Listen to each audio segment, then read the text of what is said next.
해법을 찾는 토론 이슈앤 직설 시작하겠습니다. 코로나19 위기감 속에서 11월 고용 동향이 발표됐습니다. 취업자 수는 9개월째 증가한 것으로 나타났는데요. 하지만 최근에 코로나 확산세가 여전히 심상치 않으면서 상황이 언제든 악화될 수 있다는 위기감도 커지고 있습니다. 한 치 앞도 내다볼 수 없다, 이런 표현이 딱 맞아 들어가고 있는 현재 경제 상황, 어떻게 진단하면 좋을지 지금부터 자세히 짚어보겠습니다.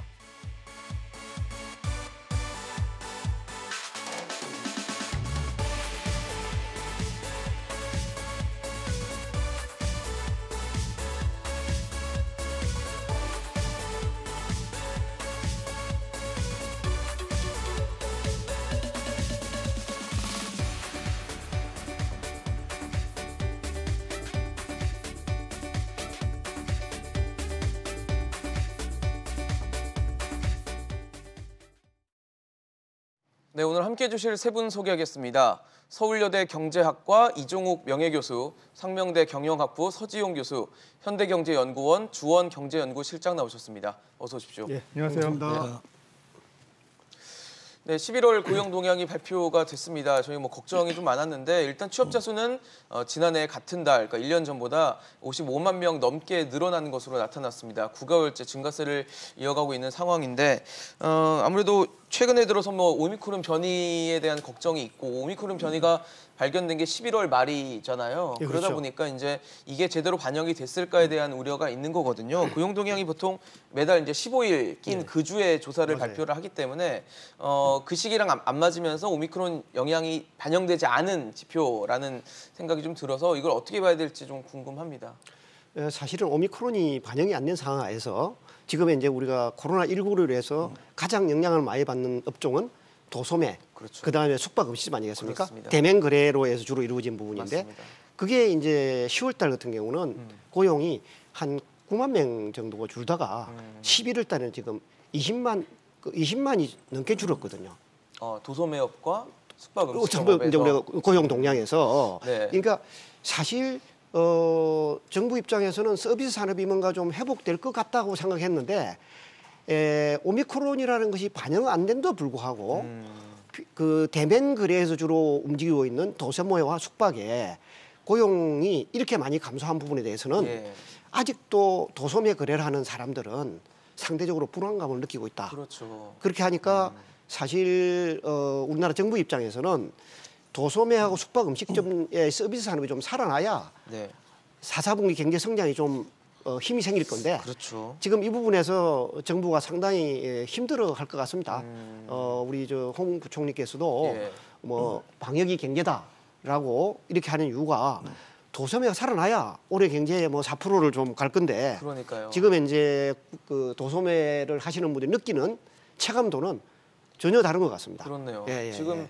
저희가 화면에 보여드리고 있는 숫자, 지금 이종욱 교수님도 말씀을 주셨지만 도소매업이 한 12만 명 넘게 줄었고 숙박 음식점업도 한 8만 명 넘게 줄어들면서 약 합쳐서 20만 명 넘게 줄어든 건데 이게 11월은 저희가 왜 위드 코로나라고 해서 단계적 일상 회복이 시작되는 중간에 지금 이게 조사 결과가 나온 거라서 어느 정도 그래도 좀 회복세를 보이지 않을까라는 그래도 기대를 좀 했는데 생각보다는 좋지 않은 것 같습니다. 예, 그렇습니다. 이제 숙박 그다음에 음식업 분야에 대한 그 개선세는 그렇게 빠르지 않은 것 같고요. 그렇네요. 결론적으로 오늘 우리 고용 시장에 대해서 좀 살펴보고 있는데 예. 지금 생산, 그다음에 이제 소비, 그다음에 이제 고용 부분을 이제 우리가 실물 경제 대표적인 부분으로 봤을 때 예. 최근에 이제 그 정부에서 많이 신경 쓰는 그런 그 지표가 사실 경제 성장률이거든요. 네. 4% 올해 목표 달성하고 있고요. 지금 특히 이제 4분기에 1% 이상의 경제 성장의 관건이 사실 민간 소비라고 얘기를 하고 있어요. 그 인플레이션 이슈도 상당히 있기 때문에 걱정하고 있고요. 근데 사실은 이런 민간 소비를 늘리기 위해서는 이 고용 시장이 상당히 개선이 돼야 되는 상황이거든요. 네. 그런 상황에서 지금 말씀해 주셨다시피 11월 달 말에 우리 오미크론 이슈가 불거지면서 지금 이 지표에는 그런 것들이 반영이 안 돼서 표면적으로는 상당히 좋아 보여요. 그러니까 지표적으로 한번 보게 되면 일단 고용률 같은 경우는 OECD 기준으로 15에서 64세 경제활동 인구 보게 되면 네. 67.5%로 전년 동기 대비 이제 1.2%포인트. 10월 달보다 좋아졌어요. 오히려 10월 달에 67.3%, 네. 전년 동기 대비 이제 퍼센트를 따면 1.4% 개선은 됐습니다. 그러니까 개선율은 조금 둔화됐지만 네. 절대 지표는 좋아졌다. 좋아졌거든요. 좋아졌고. 예, 그다음에 실업률 같은 경우도 계속 떨어지고 있기 때문에 지금 2.6%로 나오고 있고 예. 10월 달에 2.8%였어요. 그러니까 10월 달보다도 좋아졌죠. 그다음에 취업자 수에 우리 관심이 많습니다. 그러니까요. 근데 이제 최근에 보게 되면 10월 달 같은 경우는 이제 취업자 수가 65만 2천 명이었거든요. 네. 근데 이번에 이제 증가수는 약간 둔화돼 가지고 55만 3천 명. 네. 그래서 뭐 일단 9월부터 해가지고 계속 60만 명 이상이 취업자가 늘어나서 상당히 고무적으로 이제 고무적이었죠. 보여지고 예. 이번에도 증가세는 둔화됐지만 어쨌든 긍정적이거든요. 근데 사실 지금 걱정되는 우려가 두 가지가 있습니다. 첫 번째는 지금 그 고용 시장이 현재까지는 좋지만 최근에 이제 오미크론 이슈 때문에 이제 방역이 강화되고 있기 때문에 네. 과연 이런 이슈에서 고용 시장이 계속 유지를 할 수 있을까? 왜냐하면은 실질적으로 이제 또 소득이 주는 문제가 있잖아요. 그렇죠. 그러면은 이제 소비가 줄고 그다음에 또 이런 것들 실물 경제 부정적 여파로 이제 선순환이 되기 때문에 네. 문제 있고요. 그다음에 이제 뭐 숙박 음식업종 같은 경우도 개선세가 둔화되고 있는데 특히 제조업 쪽에서 예. 지금 가동률이 좀 둔화되고 있어요. 지금 보면 한 가동률이 한 70 초반 정도 되거든요. 70%대 초반. 예, 그 상반기 이후에 계속 둔화되고 있어요. 예. 그런 것들도 고용 시장에 상당히 부정적 여파가 있을 것 같습니다. 전통적으로 제조업은 견조하게 유지되고 있는데 그런 부분이 있고요.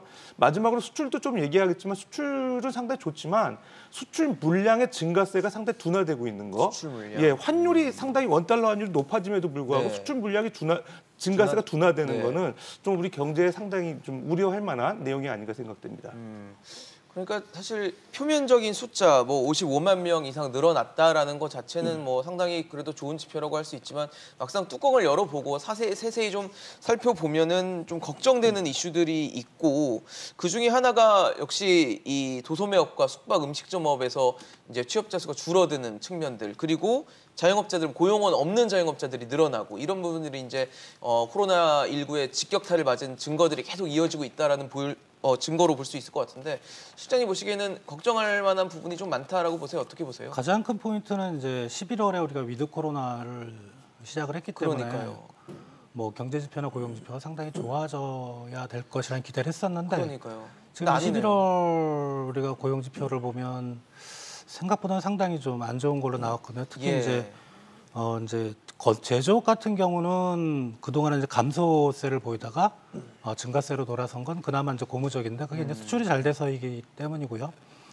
우리가 이제 서비스업 쪽에서 이제 도소매하고 음식, 숙박 그리고 이제 레저 산업, 여가 관련 산업, 예술 스포츠 이런 쪽에다 마이너스가 크게 나왔거든요. 여기가 사실 단계적 일상 회복이 되면서 좀 그래도 좀 그렇죠. 회복이 되지 예. 않을까라고 기대했던 부분이 그러니까 있거든요. 위드 코로나 정책의 타겟은 이제 이런 산업들인데 그러니까요. 여기서 이제 고용이 생각보다 좀 안 좋게 나왔다는 거 그리고 이제 그 고용원 있는 자영업자 즉 직원을 종업원을 두고 둔 있는. 그런 자영업자 한 명 이상을 둔 자영업자는 계속 마이너스가 나오고 있고 그다음에 이제 종업원이 없는 사장님 혼자서 하시는 자영업은 계속 플러스가 나오고 있다. 그러니까 이게 어떻게 보면 그동안에 종업원을 데리고 일을 하다가 상황이 나쁘니까 이제 그만두게 하고 혼자 하시는 자영업자가 많이 늘 수 있다. 이런 부분이거든요. 그래서 11월에 우리가 위드 코로나가 정말 경제 긍정적인 영향을 줬을까? 네. 특히 이제 12월 달로 들어서면서 확진자가 이렇게 늘어나면 사실 뭐 정부가 이제 이번 주 금요일쯤에 뭐 특단의 조치를 한다고 하지만 방역 대책을 지금 분위기 보면 정부가 어떤 조치를 취하기 전에 사람들 심리가 위축이 돼서 있던 약속들도 다 취소를 하고 있거든요. 그래서 그렇죠. 12월 고용도 네. 생각보다는 좋지 않을 거다 이렇게 생각이 됩니다.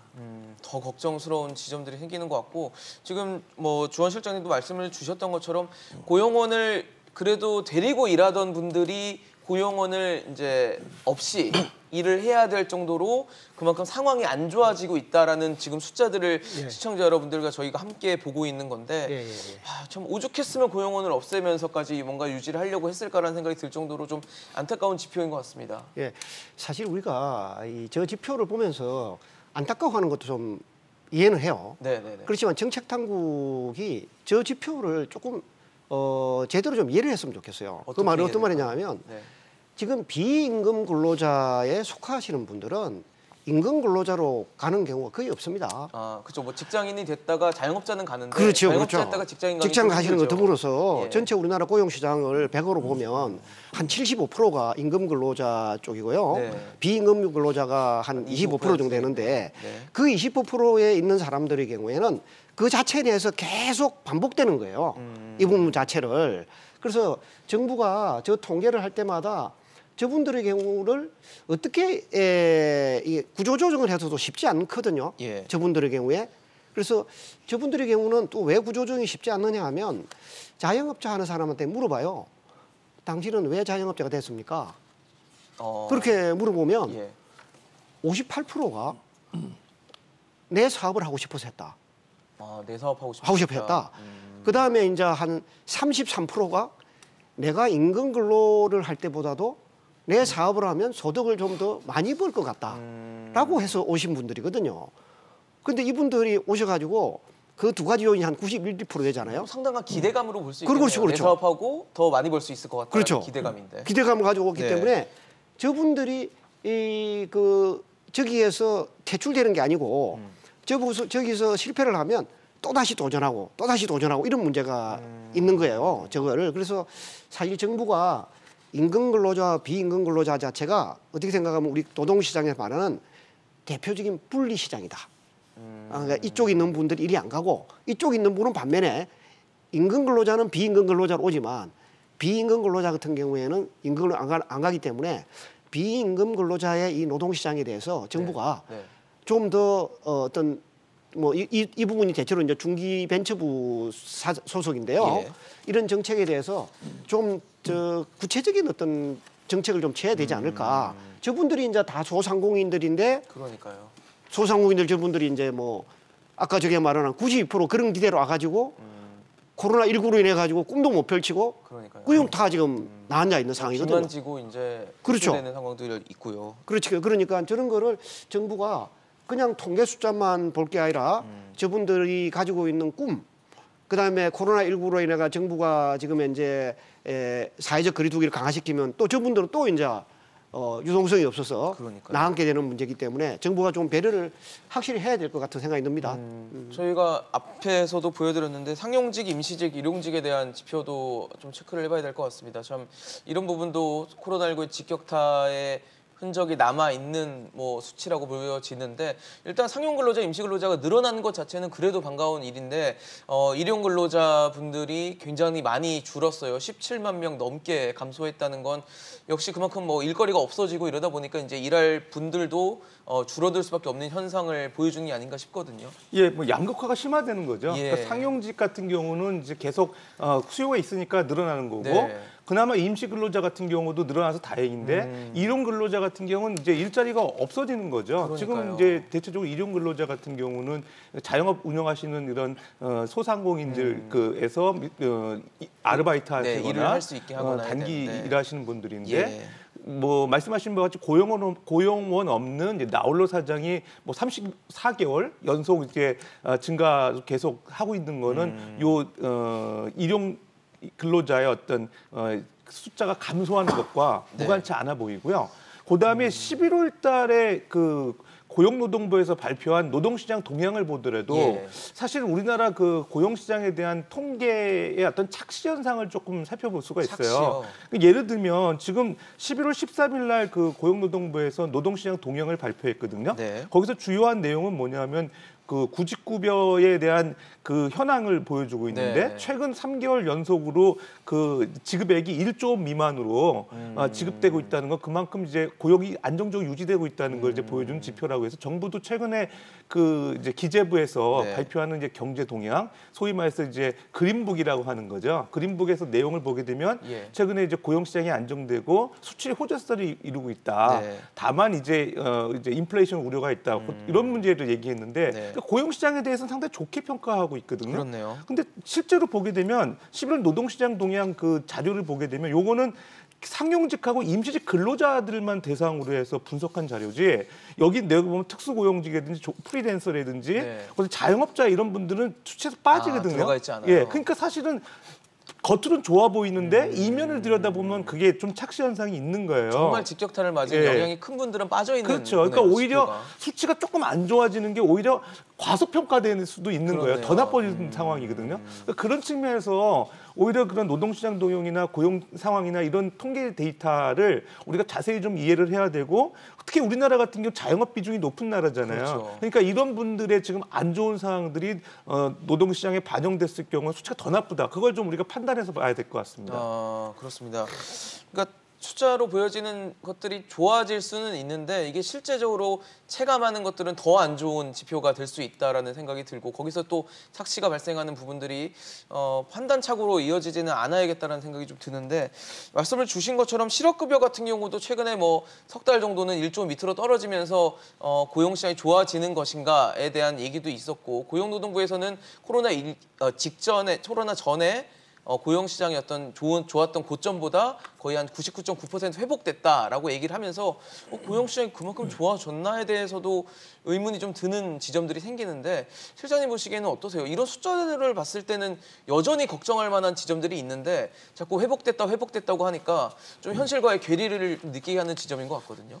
그게 이제 우리가 기저효과 때문에 통계적 착시를 많이 하는데 꼭 고용 지표만 그런 게 아니고 뭐 성장률이나 생산이나 그렇죠. 소비나 다시, 왜냐하면 작년에 거의 다 마이너스가 나왔기 때문에 너무 안 좋았죠. 당연히 올해 플러스가 크게 나오는 거는 맞고요. 뭐 취업자 수나 실업률도 분명히 개선되는 방향으로 갈 건데, 근데 이제 우리가 생각을 해볼 게, 우리가 경제 규모를 측정할 때 이제 GDP라고 하잖아요. 네. GDP도 작년에 우리가 경제 성장률이 마이너스가 나서 감소를 했긴 했지만 우리가 그게 역사상 3번째에 불과합니다. 네, 마이너스 예. 났던 게. 그러면은 통상적인 수준은 작년의 숫자를 100으로 봤을 때 그거보다 높아지는 게 정상적인 경로입니다. 그렇죠. 그러니까 작년에 예를 들어 뭐 고용자 수가 뭐 2천만 명이다. 네. 근데 우리가 이제 2천만 명에 근접했다. 숫자는 틀립니다만 네네.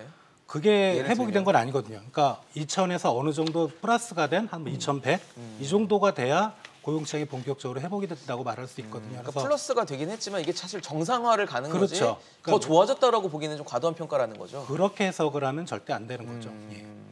그러다 보니까 더 어떤 숫자의 의미를 부여하는 것들이 제대로 부여를 하고 있는 것인지, 그리고 정부가 이 부분에 대해서 제대로 판단을 하고 움직이고 있는 것인지에 대해서도 아마 의문을 좀 갖게 되는 것 같은데, 저희가 고용지표를 늘 체크를 하면 저희가 항상 체크하는 부분이 30, 40대 취업자 수예요. 예. 30, 40대가 예, 예. 우리 경제의 허리라고 할 수 있는 아주 예, 예. 튼튼하게 유지를 해야 되는 지점이긴 한데, 예.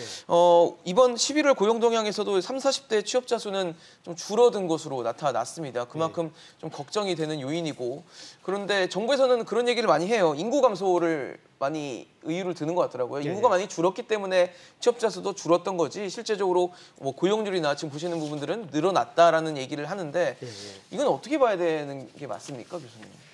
사실 정부가 인구가 감소하기 때문에 지금 뭐 취업자 수가 우리 취업자 줄었다 네. 하는 거는 저는 그는 적절한 그 표현이라고 생각하지 않습니다. 그래요? 왜 그러냐면 예. 한 사람이 태어나서 근로자로 들어온 데까지 걸리는 시간이 보통 우리가 15세에서부터 경제활동 인구를 잡기 때문에 네네. 15년이라는 세월이 지나고 있고, 또 그러는 동안에 이제 또 고령화에 의해서 거기서 빠져나가는 사람이 있지만 그렇죠. 통상 15에서 64를 우리가 경제활동 경제활동 인구로 인구로. 이렇게 보잖아요. 정부가 그런 식의 설명하는 거는 학자들을 설득시키는 데는 좀 한계가 있는 것 같아요. 저는 오히려 정부는 이 증가율, 성장률이라고 하는 착시가 있다는 것을 서로 인정을 하고, 네. 그렇지 않겠습니까? 기저 효과 때문에 오히려 지금 이제 우리가 경제 위기가 있을 때의 위기 이전의 수준의 경제 규모가 어느 정도 됐고, 이를테면 고용량이 얼마였다. 네. 이를테면 우리가 이제 경제 코로나 19 이전에 우리가 경제에 있어서의 실제로 총 취업자 국세청 통계로 보면 네. 우리가 근로소득세를 내는 사람이 한 2,700만 명 정도 됐거든요. 네. 그런데 지금 2020년 같은 경우에 2,670만 정도, 100만 정도가 줄었어요. 그런데 100만 줄었는데 우리가 자꾸 이렇게 이제 여기서 보시면은 아까 우리가 자료 화면에서 네. 우리가 이제 월별 동량을 하다 보니까 월별로는 이제 우리 규모 자체라는 게 아까 뭐 55만이 늘었다 이렇게 했지만, 사실 2016년에부터 연간으로 이렇게 계산을 해보면 네. 2016년이 우리나라 실업자 100만 시대로 가는 겁니다. 2016년이. 네. 그런데 문재인 정부라고 하는 2017년부터 2020년까지 네.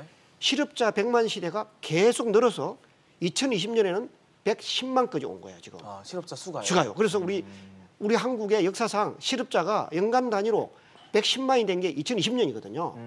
그렇기 때문에 정부가 어떤 그 취업자 수 저런 것보다도 우리가 우리 경제 구조 하에서 어느 정도의 취업자 수를 유지해 주는 게 이게 경제를 건강하게 유지할 수 있을 것인가에 그런 식으로 우리 고민이 사회자가 있죠. 말씀하시는 그런 관점에서 자꾸 생각을 해야 우리 그 국민들도 또 우리가 취업하지 않는 젊은이 이런 사람들도 정말 우리가 좀 힘을 내겠다 뭔가 책임과 의무를 느낄 건데 자꾸 증가율을 가지고 하면 저착시 현상이거든요. 나는 그래서 이 코로나19와 같은 이런 충격을 받았을 때 경제가 회복돼 가는 과정에 대해서는 정부가 벤치마크를 어떤 수치로 가지고 하는가에 대해서 네. 좀 국민들에게 솔직하게 이야기할 필요가 있다. 저런 수치는 학자들 입장에서 보면 다 이야기하잖아. 기저효과로 인해서 좋아진 거지 실제 좋아진 건 하나도 없다는 거거든요. 그렇죠. 예. 그런 부분들을 좀 감안을 해야 된다는 건데 예. 정부는 계속 어쨌든 얘기하는 게 인구가 줄어들면 그만큼 그 줄어든 인구에서 일하려고 할 수 있는 사람들, 도전하는 사람들 혹은 취업이 되는 사람들도 뭐 줄어드는 게 당연한 거 아니냐라는 게 정부의 스탠스이거든요. 어떻게 봐야 됩니까? 예, 그 정부의 뭐 어떤 의견도 일견 뭐 이해는 되는데 수치상으로 보더라도 그 청년층에 대한 그 고용 상황이 좋지는 않아요. 예를 네. 들면 지금 그 청년층 그 실업률을 보게 되면 그런 내용을 알 수 있는데 전체 실업률이 지금 11월 현재 보게 되면 2.6%잖아요. 네. 2.6%인데 청년층 실업률 같은 경우는 5.5%거든요. 두 배 예, 정도 되네요. 2.6%, 5.5%, 네. 딱 2배 이상 되잖아요. 그러네요. 그러니까 상당히 이제 구조적으로 우리나라의 청년층에 대한 실업 인구가 많다는 것을 보여주고요.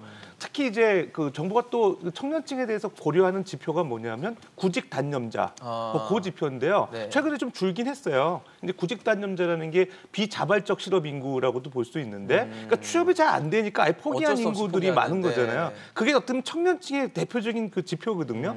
그것들이 이제 주는 거는 바람직하긴 하지만 네. 구직 단념자가 아직 절대적으로 많다는 거, 그거는 우리나라 노동시장의 구조적인 문제라는 거예요. 그러니까 진입이 잘 안 되기 때문에 아예 포기를 하고 네. 오히려 이런 분들이 또 자영업으로 갈 가능성도 있거든요. 그렇죠. 예, 그러니까 네. 퇴직을 해서 자영업으로 가는 게 아니라 그냥 취업이 안 되니까 이제 창업을 하는 문제, 이런 문제도 우리나라의 노동시장의 어떤 구조적인 문제이기 때문에 정부가 어떤 청년층에 대한 정책 그 지원한다 그러면 무조건 그 고용지원금, 그다음에 어떤 그 취업을 위한 여러 가지 직업훈련비 지원, 요 정도에 그치고 있잖아요. 네. 좋은 일자리 만들려고 노력은 한다고 하지만 그 기업이 만들어야 되는 건데 그런 일자리 만드는 거에 대한 좀 노력은 상대적으로 그 부족하다. 일회성 지원금 지급하는 것보다는 좀 부족한 것 같아요. 그런 측면에서 노동 지표가 나올 때마다 그 청년층에 대한 그 구조적 취약점, 이런 걸 다시 한번 좀 보게 됩니다. 네, 사실 지금 뭐 말씀을 주신 것처럼 청년층 20대가 이제 시간이 흐르면서 30대가 되고 40대가 되고 이렇게 하면서 우리나라 경제도 허리 역할을 하면서 점점 경제가 발전을 해 나가야 되는데 계속 인구 감소는 사실 지금 피할 수 없는 숙제라는 점에서 그럼 앞으로도 계속 취업자 수가 줄면 인구 감소 때문이다라는 식으로만 가서는 안 될 것 같다는 생각이 들거든요. 그러니까 뭐 인구가 확연히 감소하는 거는 분명해요. 그래서 네. 우리 이제 고용 지표에 영향을 주고 있는 것도 분명하고요. 맞고. 다만 지금 상황을 우리가 생각을 하면 경제가 워낙 나쁘기 때문에 사람들이 또 임금 근로자들도 보면 월급들이 많이 줄었다는 얘기들이 많이 나와요. 임금 근로자도요? 한 가게 내에서 그동안 이제 일을 안 하려고 하는 사람들도 청년층이나 뭐 30대도 이제 취업 전선에 뛰어들어야 되거든요. 가게 네. 생활을 위해서는. 그러면은 지금은 인구 감소 효과보다는 경기가 나쁘기 때문에 고용 시장이 악화되고 일을 하고 싶어도 일자리가 마땅한 일자리가 없는 그런 영향을 우리가 생각을 해야지. 그러니까 인구 감소에게는 좀 수년, 뭐 5년, 10년에 걸친 그런 중장기 추세이기 때문에 네. 지금 상황에서 인구 감소를 들고 오는 건 아닌 것 같고요. 그건 이제 경제가 정상적으로 회복이 됐을 때 뭐 인구 감소에 의한 뭐 고용 지표의 변화가 기여도가 얼마고 네. 그다음에 뭐 경기 요인에 대한 기여도가 얼마고 그때 의미 있는 거지. 그런 네. 지표들은 지금은 인구 감소를 가지고 자꾸 해석하려고 하면 일단 국민들이 듣기에 네, 그렇죠. 안 와닿거든요. 예, 그러니까 정부도 어떤 고용 지표를 설명할 때 그런 부분을 좀 감안해서 얘기를 해야 될 것 같습니다. 근데 인구 지표 관련된 거, 인구 네. 감소에 설명하는 게 예. 얼마나 그게 타당하지 않는가 하는 거를 제가 한번 이 지표를 가지고 설명을 한번 하고 넘어가는 게 좋을 것 같습니다. 네, 설명해 주시죠. 예. 우리가 15세 이상 인구를 우리 경제 활동 가능 인구라고 네. 하는데요. 그게 지금 이제 2017년이 4,300만 정도 되고, 네. 그다음에 2018년이 4,400만 정도, 네.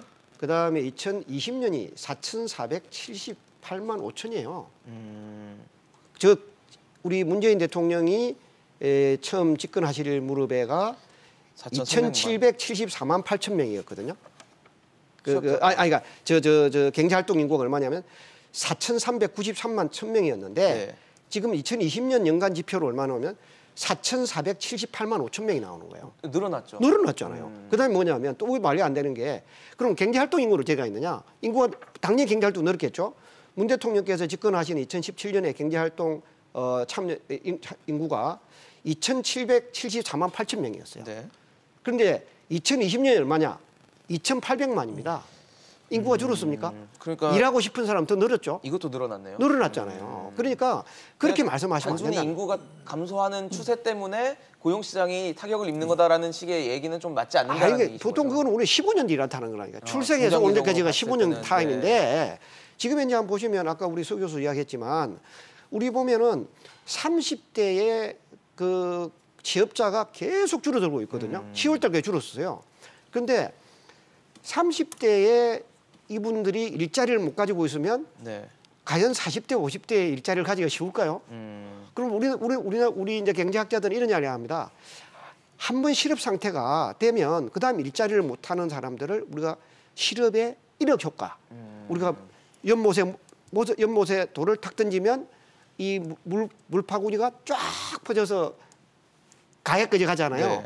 그걸 갖고 우리가 이력 효과라 그러는데 30대 실업에 한번 들어가신 분들이 40대 일자리를 못할 확률도 많거든요. 그렇죠. 그러면 다시 그것이 하기가, 자기가 60될 때까지 우리가 돌을 던졌을 때 연못에 이게 파도가 퍼져나가듯이 네. 60대까지 밀려간단 말이에요. 그렇죠. 그래서 우리가 아까 사회자가 지적했듯이 30대에 자꾸 고용이 감소하는 부분에 대해서 정부가 이 부분에 대해서 정말 미래의 경제가 부담을 안 지고 지금 우리가 말하는 미래의 실업급여, 네. 그다음 미래에 우리가 사회 안전망에 대한 기초연금 문제를 안 느끼려 그러면 성장 동력이 꺼지는 걸 그렇죠, 수도 있으니까요. 맞죠. 네. 이분들이 꺼지지 왜 않도록. 일자리를 못 얻게 되는가 하는 거를 좀 관심을 가져야 된다. 그렇습니다. 그런데 지금도 고용 동량도 좀 바뀌어 생각해요.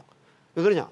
4차 산업에 있어서 디지털화가 되는 거는 많은 사람들이 느끼고 그렇죠. 생활하고 있다 이거야. 무인화되고 디지털화되고 그렇죠. 있죠. 그런데 네. 우리가 고용 동량 통계를 낼 때 그거에 대한 효과는 전혀 지금 없어요. 이 부분 자체가. 그래서 이 부분에 대해서도 이제는 좀 관심을 가져가야 된다.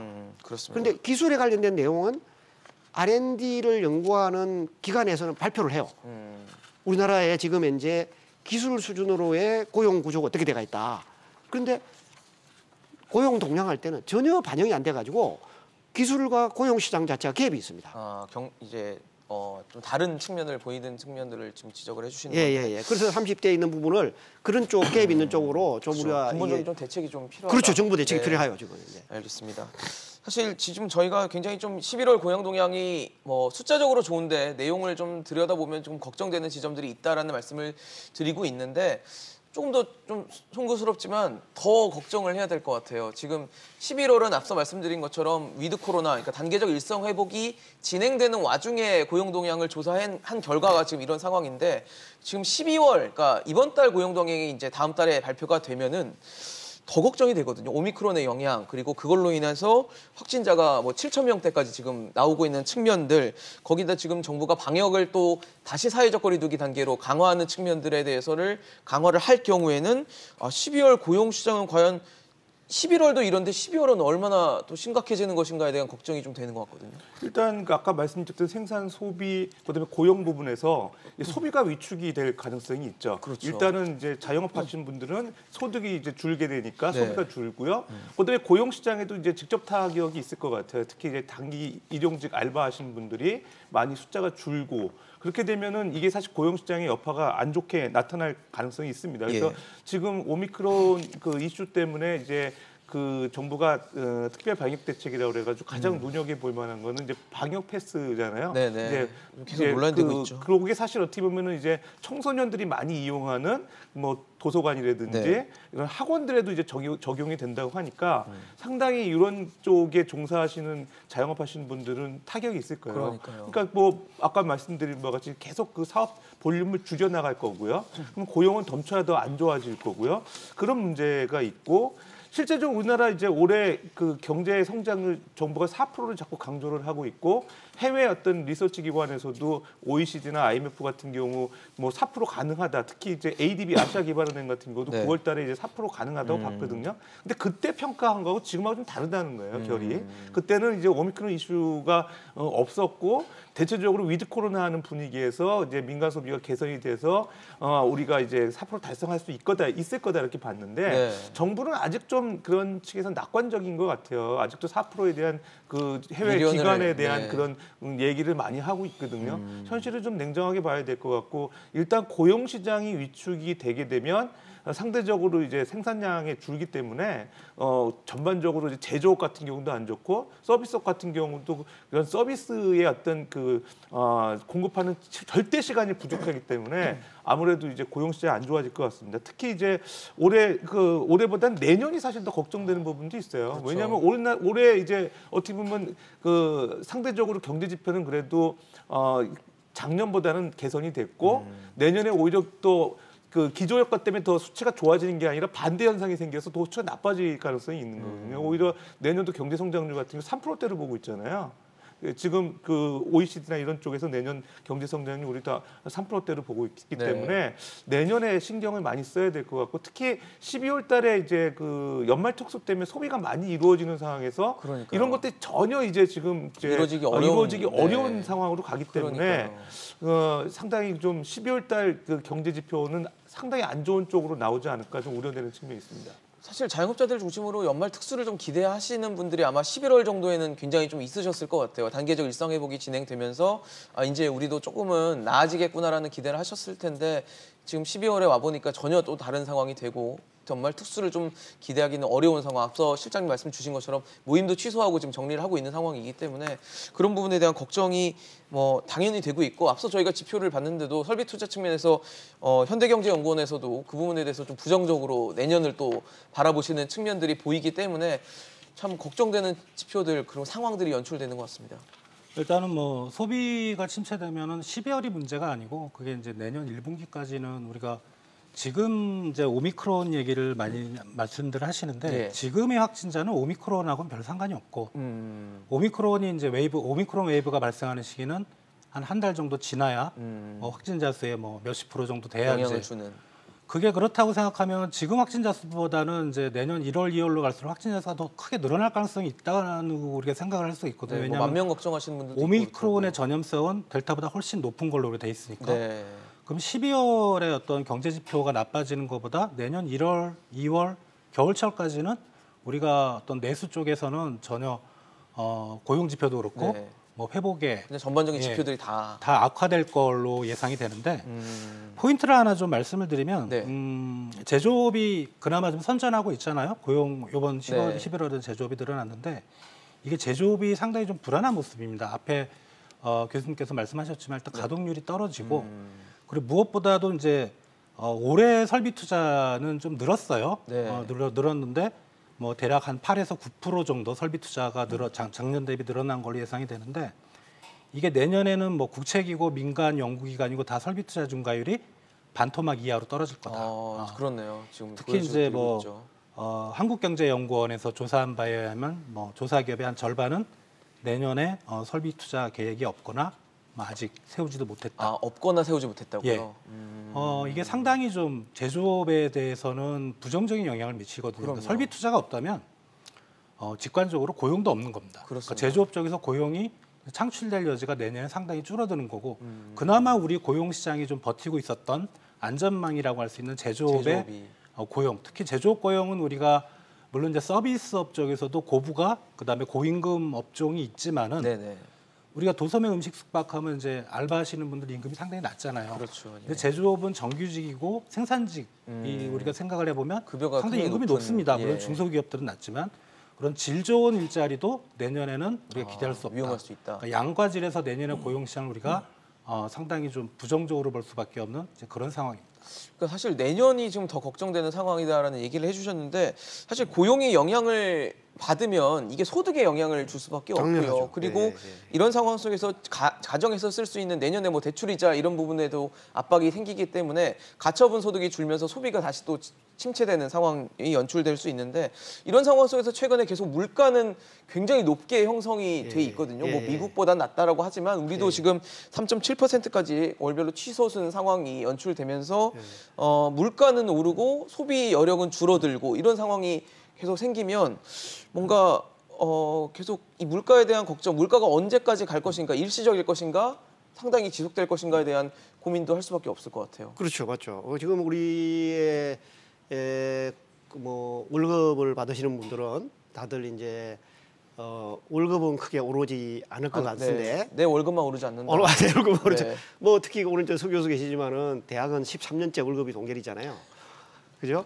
그렇다는데 월급 이야기하면 대학에 근무하시는 분들은 정말 이 자괴감을 느낄 정도가 될 것 같은데 네. 물가가 이제 갑자기 한 2.8%에서 3%대 올라왔어요. 네, 이미 3% 올라왔습니다. 지금 이제 뭐 10월 달 있다가 지금 이제 3.7까지도 3.7까지 올라가 예. 있잖아요. 그런데 미국의 경우에는 참 재밌는 게 물가가 4.9%라 그러지만은 미국은 실업률이 그러니까 6.9% 올랐는데 실업률은 요 근래 최저 21개월 만에 최저 수준으로 떨어졌단 떨어졌죠. 말이죠. 예. 그러니까 미국 경제에서는 우리 경제학에서 말하는 전형적인 물가 상승, 인플레이션과 실업 사이의 반비례라고 하는 필립스 곡선 현상이 나타나는데 네네. 한국의 경우에는 지금 보시면 물가도 오르는데 실업률도? 실업률은 별 떨어지지 않아요. 그러니까 이 자체가 이론적으로 생각했던 거랑 좀 다른 거죠. 다른 구조죠. 예. 그래서 한국의 경우는 우리가 이 미국하고 서로 뭐 이 직접 비교하는 사람은 없겠지만 내년 경제를 생각하고 할 때 좀 정부가 좀 더 솔직했으면 좋겠다. 너무나 지표에 얽매이는 좋지만 예. 이제는 이 한국 경제의 구조를 어떻게 우리가 좀 바뀌어갈 것이냐 하는 문제. 아까 이제 설비 투자 이야기하시는데 어느 누구든지 간에 요즘에 이제 무슨 이야기하냐면 디지털 사회라고 이야기한다 이거야. 그러면 경제학에서 디지털이라고 하는 것은 뭐냐? 정말 소프트웨어를 조금 바꿨더니 우리가 스마트 팩토리 같이 네네. 생산성이 확 바뀐단 말이에요. 그렇죠. 개선이 되더라. 그다음에 뭐 그 소프트웨어의 경쟁력이 제조업의 경쟁력이 되는 경우도 많다는 거지. 그러니까 우리가 말하는 투자라고 하는 그 개념 자체가 과거 같은 이 아까 주 박사님 말했지만은 이 공장에 그 우리가 이 건물을 짓고 땅을 매입하고 개념이 아니고 네. 오피스에서 사람들이 소프트웨어랑 이런 걸 가지고 움직인단 시스템을 말이에요. 개발하는, 네. 그러니까 지금 우리가 눈에 보고 있는 게 사실 게임 업체의 주가가 제조업체 국가보다 훨씬 높잖아요. 이 자체가. 그렇기 때문에 우리가 이게 내년에 그러니까 설비 투자를 하는 것이 이제 상당히 이제 부정적인 건 맞아요. 그럼 뭐냐면 이 제조업에서 설비 투자가 안 좋으면 어떤 문제냐면 우리나라의 중위 임금 정도의 장기 근로할 수 있는 일자리는 상대적으로 줄 거예요. 이 자체가. 네. 그렇기 때문에 정부가 이제는 투자가 줄면 투자는 변동성이 있을 수밖에 없는데 투자가 줄면 어느 정도 어떤 임금 수준의 일자리가 줄고 그다음에 그에 따라서 또 어떤 임금 일자리가 줄고 이런 걸 생각해요. 특히 제조업의 경우에는 그 저숙련 기술자도 일할 기회가 많거든요. 그런데 이제 그 우리가 고 기술로 가면 저숙련 기술자가 들어갈 곳이 없어요. 그렇죠. 굉장히 고난이도의 기술력이 필요하기 그렇죠. 때문에 그렇게 하다 보면 실력이 필요하고 저 기술에 있는 분들은 저 임금을 계속 반복할 수밖에 없단 말이죠. 올라갈 수 있는 예. 수준이 그런데 없다라는 우리 이제 거겠네요. 문재인 정부에서 최저임금을 너무 빠른 속도로 올리면서 우리나라가 가지고 있던 중저위 근로자들이 일할 수 있는 일자리는 많이 해로 나가 버렸어요. 그래서 내년에 우리 경제가 뭐 설비 투자가 탈어난다고 일자리가 많아질 것 같지는 저는 크게 생각하지는 아니다. 않아요. 예, 예. 알겠습니다. 좀 걱정스러운 얘기만 계속 말씀을 드리는 것 같아서 좀 죄송스러운 마음도 있는데 지금 사실 저희가 물가가 계속 오르고 있는 상황이고 최근에 공공요금 얘기를 하고 있어요. 뭐 기획재정부는 공공요금 동결하겠다라고 했는데 산업통상자원부에서는 이제 인상에 대한 얘기를 또 꺼내 들면서 공공요금이 오르게 될 것인가도 궁금하고 공공요금이 오르면 또 다시 물가에 또 상승 압력으로 작용할 수가 있잖아요. 어떻게 봐야 됩니까?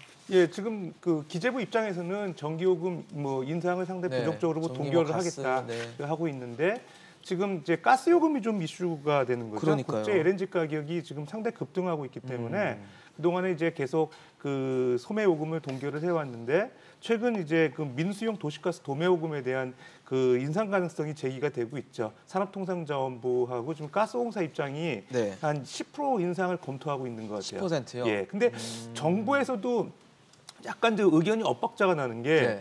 그 기재부에서는 그 전기요금 동결하겠다. 이런 가스요금 다 유틸리티 코스트 같은 거 동결하겠다 이렇게 얘기를 했는데 그 다음 날 다시 또 산자부에서 뭐 인상하겠다 올릴 이런 수 얘기하고 있잖아요. 있겠다라는. 같은 정부에서 나오는 목소리가 맞는지 좀 의심이 그러니까요. 되는데 뭐 일단 입장은 그런 거죠. 최근에 이제 LNG 그 가스 가격이 가격 많이 자체가. 오르면서 그 수입해가지고 이제 판매하는 이제 그 가스공사 입장에서 지금 적자가 발생한다는 거예요. 구체적으로 이제 미수금이 한 1조 5천억 정도 되는데 이런 식으로 가다가는 내년에 3조까지 확대된다 그래서 좀 그 문제를 생각을 해서 이제 뭐 올리겠다는 얘기인데 네.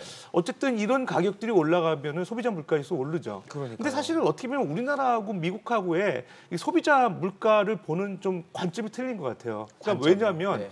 미국은 최근에 그 미국도 이제 물가 상승률이 높잖아요. 높죠. 지금 최근에 11월 달 발표한 지표들 보게 되면 생산자 물가 지수가 9.6%라고 그래요. 40년 만에 최고치라고 그러고 그러니까요. 그다음에 이제 생산자 물가 지수가 근원 소비자 물가 지수에 영향을 주거든요. 그러니까 소비자 가격으로 전이 되기 때문에 네네. 그렇거든요.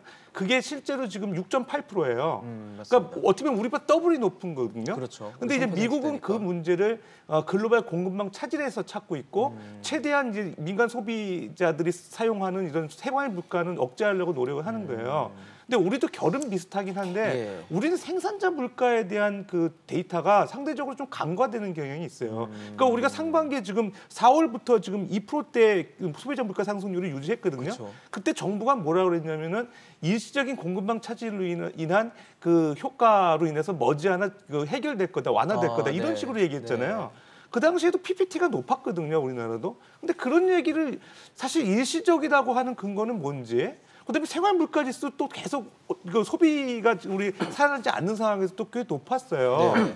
그런 문제들을 정부가 너무 간과하지 않았나 생각이 돼서 일단은 지금 9월 달까지 2%대던 게 지금 10월 달에 3.2% 됐다가 지금 11월 달 같은 경우는 지금 3.7%까지 예. 올랐는데 또 이제 제가 생각할 때 이제 금리 인상 했음에도 불구하고 물가지수 잘 안 잡혔을 것 같아요. 그러니까 어떻게 보면 내년까지 이런 물가 상승 압력에 대해서는 자유롭지 않고요. 우리나라 네. 경제에 미치는 효과도 상당히 크죠. 그러니까 임금이 는다고 하더라도 물가 상승률이 이제 가파르게 그 속도를 빨리 진행되면 실질 임금은 떨어질 수밖에 그렇죠. 없는 거거든요. 가처분 소득 줄겠죠. 그러니까 고용시장 우리가 오늘 분석하고 있지만 임금 인상률 이런 것보다 어떻게 물가 상승률에 대한 거를 더 고려해야 될 필요도 있을 것 같습니다. 네. 사실 한국은행도 뭐 지금 금리 인상을 이미 시작한 상황이고 금리 인상의 이유 중에 하나는 물가 상승을 좀 억제하겠다라는 측면도 포함이 돼 있을 텐데 결과적으로 물가 상승을 만약에 금리 인상이 잡지 못한다면 금리만 오르고 물가는 오르는 이런 상황이 연출되면서 결국 가계는 부담이 되게 커질 수밖에 없겠다라는 생각이 좀 드는데 어떻게 봐야 됩니까? 일단은 이제 지금 인플레이션의 원인이 뭐냐에 따라 틀리거든요. 예를 들어 뭐 돈이 너무 많이 풀렸고 그게 이제 시장 수요를 자극해서 네. 국내적으로 인플레이션 압력이 높다. 이런 이제 경기 과열을 우려해서 우리가 물가를 잡기 위해서 금리를 인상한 게 맞거든요. 맞는데 지금은 기여도로 보면 거의 한 3분의 1이 지금 인플레이션 압력의 3분의 1이 바깥에서 들어오고 있어요. 그게 이제 주로 말씀하셨던 LNG 가격, 원유 가격이거든요. 그렇다고 생각하면 한국은행이 이제 금리를 인상하는 게 과연 물가를 잡는데 얼마나 효과가 있을까? 그러니까요. 그러니까 한국은행이 기준금리를 만약에 우리가 보통 뭐 몇 달에 한 번에서 0.25%포인트 올리잖아요. 통상적으로 네. 그렇게 조금 올려서는 이건 효과가 없고요. 만약에 물가를 잡혔다 그러면 한 0.5%, 1%포인트 이 정도 확 올려야 효과가 있는 거죠. 근데 물가를 잡는 데는요. 그렇죠. 근데 한국은행이 그렇게 지금 막 금리를 인상하기도 어렵고 네. 뭐 미 연준만 봐도 지금 테이퍼링은 들어갔지만 뭐 금리 인상 시기가 좀 당겨지긴 하겠지만 그래도 완만하게 갈 거거든요. 그러니까 그런 부분을 생각할 때 과연 한국은행의 금리 정책이 인플레이션을 잡는데 큰 영향을 줄까라는 건 개인적으로 좀 의문입니다. 회의적이시군요. 예. 사실 뭐 말씀을 주신 것처럼 물가를 잡으려면 기준금리를 아주 크게 올려서 뭔가 물가를 잡을 수 있어야 될 텐데 지금 우리 가계부채 상황들 이미 B2 연끌했던 상황들을 고려하면 이 기준금리를 크게 높인다는 것도 우리 경제에 좀 큰 충격을 또 줄 수 있을 걱정이 있어요. 맞아요. 사실 우리 소비자 물가의 그 3.5, 3.7% 인상을 할 때 정부 입장에서는 아까 우리 주 박사도 이야기했지만 무엇이 물가 인상의 그 소비자 물가 인상의 원인이 된지를 정부가 잘 파악하는 것이 기준금리를 올려서 물가를 잡을 수 있느냐 없느냐를 판단하는 아주 중요한 걸 합니다.